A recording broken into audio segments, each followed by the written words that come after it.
रायगड जिल्ह्यातील खोपोली शहरातील मध्यवर्ती बस स्टँड सध्या अनधिकृत पार्किंगमुळे त्रस्त आहे. खासगी वाहनांनी बस स्टँडच्या जागेवर अतिक्रमण केल्याने राज्य परिवहन मंडळाच्या बस गाड्यांना स्थानकात वळवताना तारेवरची कसरत करावी लागत आहे. पोलीस ठाण्याच्या अगदी समोर हा प्रकार घडत असूनही कारवाई न झाल्याने नागरिकांमध्ये नाराजी पसरली आहे.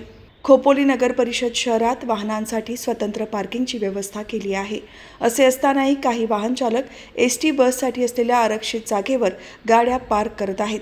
त्यामुळे प्रवाशांना गैरसोयीचा सामना करावा लागत आहे. बस वेळेवर स्थानकात येत नसल्याने शाळकरी विद्यार्थी आणि ज्येष्ठ नागरिकांचे मोठे हाल होत आहेत. तसेच अनधिकृत पार्किंगमुळे बस चालकांना गाड्या चालवताना आणि थांबवताना अडचणी येत असून वाहतूक कोंडीची समस्या वाढली आहे.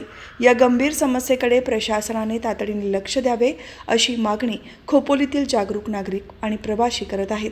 अनधिकृतपणे पार्किंग करणाऱ्यांवर कठोर कारवाई करावी आणि बस स्टँडची जागा त्वरित अतिक्रमण मुक्त करावी, जेणेकरून प्रवाशांना आणि लाल परीला कोणताही त्रास होणार नाही अशी आग्रही मागणी जोर धरू लागली आहे. आता प्रशासन या मागणीची दखल घेऊन काय कार्यवाही करते याकडे सर्वांचे लक्ष लागले आहे.